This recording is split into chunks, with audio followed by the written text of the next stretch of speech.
Hello students, welcome to your destiny जीत और मैं हूं आपका मेंटर रत्नेश सर। आज हम लोग यूनिट्स एंड मेजरमेंट पढ़ने वाले हैं। इसमें देखिए, पहले मेजरमेंट क्या होता है। तो मेजरमेंट एक्चुअली होता है comparison of any physical quantity with its standard unit. ठीक है, स्टैंडर्ड यूनिट एक लेते हैं, उससे कंपेयर करते हैं किसी भी फिजिकल क्वांटिटी का। और फिजिकल क्वांटिटी क्या होते हैं? तो वो सारे क्वांटिटीज़ जो कि in terms of laws of physics describe किए गए हैं और जिनका मेजरमेंट नेसेसरी है, उन्हें हम फिजिकल क्वांटिटीज़ कहते हैं। और यूनिट्स क्या है? वह है definite amount of a physical quantity that is to be taken as standard unit. Standard unit कैसा होना चाहिए? तो ये आपका रिप्रोड्यूसिबल होना चाहिए as well as internationally accepted होना चाहिए। अब हम देखते हैं कि मोस्ट बेसिक थ्री जो basic units of length, mass और टाइम होते हैं, इसके कितने सिस्टम्स हैं। तो सबसे ओल्डेस्ट है ब्रिटिश सिस्टम, जिसको FPS सिस्टम भी कहते हैं। F for foot, P for pound, S for second. उसके बाद आपका CG system, centimetre gram second, और MKS आपका बनता है मीटर किलोग्राम सेकेंड। ये दोनों फ्रेंच सिस्टम्स हैं और ये फॉलो करते हैं मैट्रिक या डेसिमल सिस्टम। अब जो MKS सिस्टम है उसी को हम लोग डेवलप किए, मोर डेवलप कर एक SI सिस्टम स्टार्ट किया हमने। तो SI सिस्टम जो है ये एक्चुअली देखिए तीन जो बेसिक इसके या फंडामेंटल यूनिट्स है वही है मीटर, किलोग्राम एंड सेकेंड्स। उसके साथ साथ 4 और इसमें फंडामेंटल यूनिट्स जोड़े गए हैं। तो इसके चलते इनको 4 को मिलाकर हमारे पास टोटल 7 फंडामेंटल यूनिट्स होते हैं। तो इन फंडामेंटल यूनिट्स के साथ साथ कुछ डिराइव यूनिट्स भी आते हैं, जिनके बारे में हम दोनों चीज़ के बारे में पढ़ेंगे। पहले हम फंडामेंटल यूनिट्स क्या होते हैं हम देखेंगे, और फिर पहले कंपेयर कर लेंगे डिराइव यूनिट से, और फिर दोनों को हम समझेंगे अलग अलग। तो उसके लिए देखिए, फंडामेंटल यूनिट्स में क्या है, तो ये फिजिकल क्वांटिटीज़ या यूनिट्स होते हैं which do not depend on other quantities. इनको हम फंडामेंटल यूनिट्स या क्वांटिटीज़ कहते हैं। फंडामेंटल क्वांटिटीज़ बेसिकली 7 होते हैं। मास के यूनिट होते हैं length, time, temperature, luminous intensity, current और अमाउंट ऑफ सब्सटेंस। ये 7 चीज़ों के जो फिजिकल क्वांटिटीज़ हैं उनके ये बेसिक यूनिट्स या फंडामेंटल यूनिट्स या क्वांटिटीज़ बनते हैं। अब डिराइव्ड क्वांटिटीज़ जो है ये कैसे बनते हैं? तो ये फिजिकल क्वांटिटीज़ जो हैं ये डिराइव किए जाते हैं बेसिक 7 फंडामेंटल यूनिट्स या क्वांटिटीज़ से। और जैसे कि आप एरिया का देखिए, यूनिट कैसे निकालेंगे, तो लेंथ इंटू ब्रेथ यानी कि length into length meter square होगा। वेलोसिटी जो होगा डिस्प्लेसमेंट अपॉन टाइम यानी कि लेंथ अपॉन टाइम का यहाँ पे यूनिट लेंगे। फोर्स, प्रेशर, ये सारे यूनिट्स अब जितने भी हम बनाएंगे न्यूमरस होंगे डिराइव्ड मतलब आपके अब यूनिट्स। अब जितना आप फॉर्मूला बनाएंगे it will be all based on the fundamental units basically which we know which are 7 in number. अब देखिए SI बेस यूनिट्स तो 7 फंडामेंटल यूनिट्स हैं। तो उसमें कौन कौन से हमने पढ़ा? लेंथ, तो लेंथ का क्या होता है? मीटर और स्मॉल m सिंबल होगा, याद रखिए स्मॉल m सिंबल होगा। और मीटर या किलोग्राम पूरा जब यूनिट का नाम लिखते हैं वो सारा का सारा आपका स्मॉल में ही होगा। तो मास का भी देखिए, टाइम का भी देखिए, जो सिंबल्स हैं वो स्मॉल लेटर्स में kg और s भी लिखा। लेकिन आप इलेक्ट्रिक करंट का जो यूनिट है उसका सिंबल देखिए, एम्पियर का सिंबल है A, वो कैपिटल लेटर में लिखा हुआ है। सिमिलरली आप टेम्परेचर का जो केल्विन है उसको भी हम कैपिटल में लिखे हैं।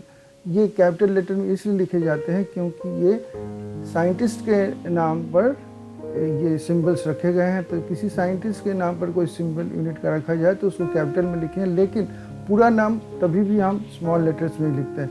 ल्यूमिनस इंटेंसिटी जिसका कैंडिला है CD ही लिखते हैं स्मॉल में। और अमाउंट ऑफ सब्सटेंस जो है MOL वो भी आपका यूनिट सिंबल स्मॉल लिखते हैं, लेकिन पूरा नाम हमेशा हम स्मॉल लेटर्स में लिखते हैं, जैसे metre, kilogram, second, ampere, kelvin, candela, mole. ये यूनिट्स जो पूरा नाम है उसको स्मॉल में लिखेंगे, सिंबल्स में चेंजेस हैं, अगर किसी साइंटिस्ट के नाम पर है तो कैपिटल हो जाएगा। अब 7 बेसिक यूनिट्स या फंडामेंटल यूनिट्स के साथ साथ 2 सप्लीमेंट्री क्वांटिटीज या यूनिट्स भी होते हैं। पहला है प्लेन एंगल, जिसका यूनिट होता है रेडियन या RAD, and solid angle steradian या SR। अब इस फिगर से आप समझेंगे रेडियन और स्टेरेडियन क्या होता है। तो ये सर्कल जो देख रहे हैं 2D में, ये इसका ये जो एंगल है इसको हम रेडियन में मापते हैं, और जो आप ये सॉलिड स्फीयर देख रहे हैं तो वो देख रहे हैं उसका एंगल, सॉलिड स्फीयर का जो एंगल होगा वो स्टेरेडियन होगा।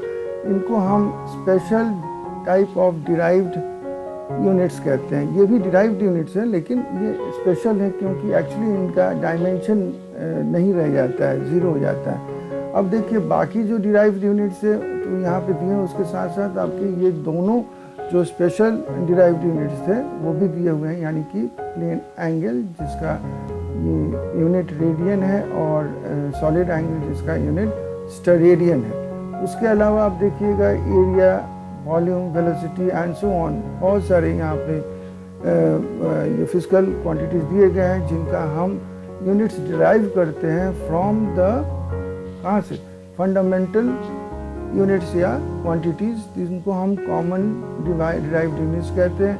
ये आप अपने जैसे जैसे सिलेबस में आप पढ़ोगे तो जैसे जैसे आपको रिलेशंस मिलेंगे with the different physical quantities, उसके हिसाब से आपके इनके यूनिट्स बनते हैं। जैसे एरिया के लिए आप लेंथ इंटू ब्रेथ लेते हो तो उसके लिए m² होता है, वॉल्यूम के लिए m³ होता है, वेलोसिटी के लिए मीटर पर सेकेंड हो जाता है, एंड सो ऑन। ये सारा का सारा आपको अच्छी तरह से लर्न करना है, फिज़िक्स में याद रखिएगा, क्योंकि ये आपका टेबल जो है फिज़िक्स के बुक में, ये एंड ऑफ द बुक दिया हुआ है, उसको ध्यान से देख लीजिएगा। तो इसलिए मत समझिएगा, जस्ट आपको समझना है ये कैसे इनका डायमेंशन निकालते हैं। बहुत ही इम्पॉर्टेंट पार्ट है आपके लिए फंडामेंटल यूनिट्स का। केवल इसका चार्ट नहीं, कैसे मैंने इनसे इनका डायमेंशंस कहते हैं, डायमेंशनल फॉर्मूला निकालेंगे, वो देखते हैं। अब बेस यूनिट्स के आपके मल्टीपल्स एंड सब मल्टीपल्स क्वांटिटीज़ भी होते हैं। जैसे कि आप देख पा रहे हैं कि यहाँ पे हम अगर बेस यूनिट 1 यानी कि 10 to the power 1 लेते हैं फॉर एग्जांपल मीटर का, तो यहाँ पे आप देख रहे हैं कि कैसे हायर यूनिट्स यानी मल्टीपल्स 10 to the power 1, 2, 3, उसके बाद देखिए 6 हो रहा है, यानी कि ट्रिपल हो गया, 6, 9, 12, 15, 18, 21, 24।